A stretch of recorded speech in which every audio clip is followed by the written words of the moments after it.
네, 최근 은행권의 과도한 이익에 대한 비판 여론이 커지는 상황에서 야당인 더불어민주당이 횡재세 도입을 추진한다고 발표했습니다.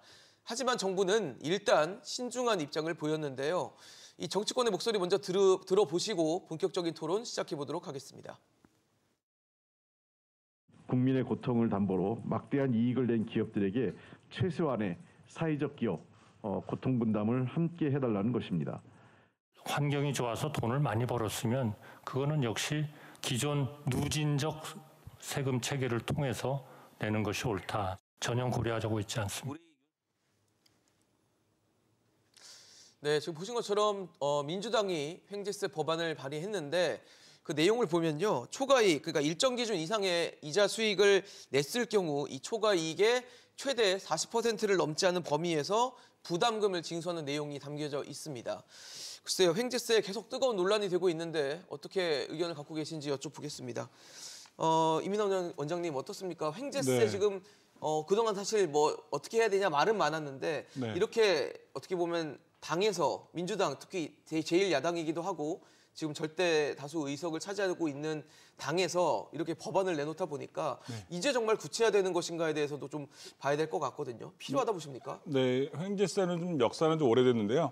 그 제1차 세계대전 때부터 원래 횡재세의 의미라는 것은 이제 전쟁이라든가 자연재해 어떤 이제 최근 팬데믹처럼 이제 어떤 돌발적인 상황에 의해서 초과 이윤을 얻었을 때 이를 이제 세금으로 징수하는 그런 것들을 말합니다.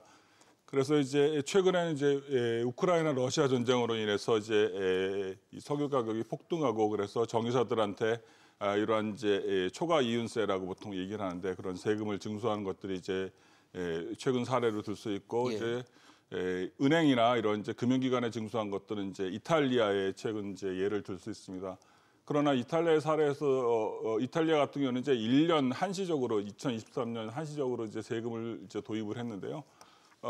이 도입하고 난 다음에 이제 이탈리아의 은행 이제 주가 지수가 이제 7.4% 폭락을 했습니다.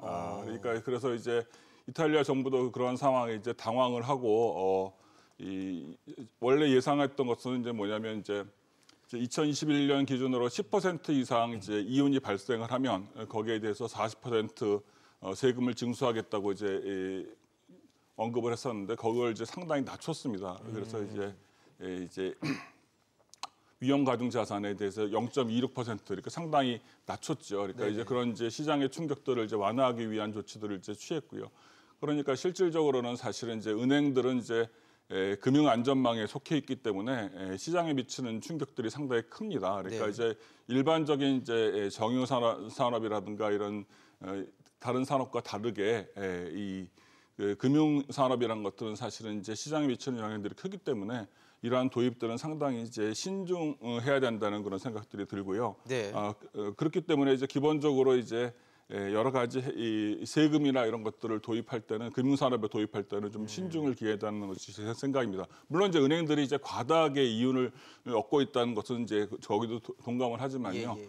그것들을 이제 고치기 위해서는 근본적으로 우리나라의 은행들의 이제 어떤 행동들을 바꾸는 그런 것들이 필요하지 그것을 단순하게 세금으로 그것들을 이제 초과이익을. 그런 것들은 사실은 이제 바람직하지 않다는 좀 생각이 듭니다.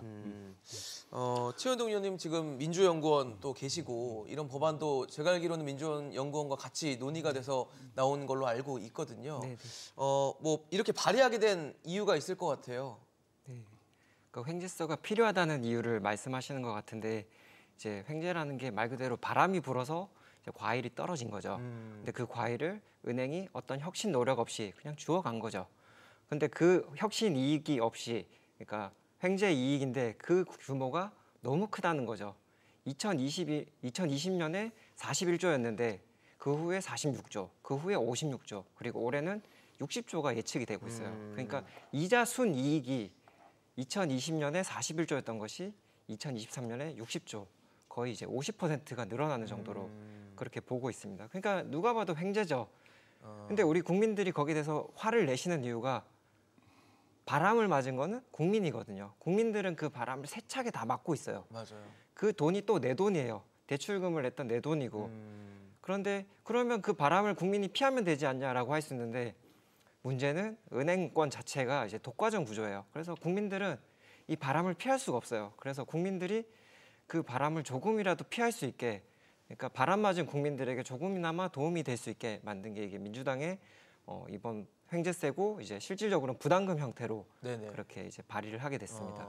그 세금이 아닌 부담금 형태로 발의하게 네네. 됐고 어떻게 보면은 그 코로나19 이후에 온 어떤 저금리를 막고 그다음에 인플레이션이 함께 왔을 때 네. 그 올렸던 고금리 상황들에 은행들이 혁신이나 노력 없이 이런 수익을 얻었다라는 게 어떤 주요 원인일 거 아니에요. 네네. 그게 횡재라고 이제 보시는 거고. 네. 근데 더 심층적으로 말씀드릴 수 있는 거는 은행은 늘 초과 이윤을 누리고 있었어요. 그러니까 독과점 구조가 워낙 공고하기 때문에 은행들은 늘 초과 이윤을 누리고 있었고, 다만 이제 한국은행이 기준금리를 올리면서 네네. 초초과 이윤이라고 해야겠죠. 이제 초과 이윤이 있는데 초초과 이윤을 누리고 있고, 거기에 대해서 이제 민주당이 일정 부분에 대해서 과세를 하는 건데, 아까 교수님께서 이제 이탈리아 얘기를 하셨는데 예. 이탈리아 같은 경우는 그러니까 전년도 이익의 110%, 그러니까 전년도 분의 110%를 이제 빼주는 식으로 제도를 설계를 했거든요. 근데 민주당 같은 경우는 그게 이제 과세가 세기 때문에 예. 과세 표준을 좀 더 낮춰주는 방식, 그러니까 120%를 이제 설정을 해줬어요. 그러니까 과거 지금 저희가 화면에 보여드리는 것처럼 지난 5년 동안의 평균 이자 수익보다 120%를 초과했을 때 그 초과한 분에 대해서 40%가 넘지 않는 선까지는 네. 부담금으로 걷어가겠다라는 법안인 거네요. 네, 맞습니다. 그러니까 어느 정도 은행에 대한 어떤 수익의 문제에서도 나름대로 그래도 여유를 좀 줬다는 얘기네요. 120%는 숫자를 네, 둠으로써. 맞습니다.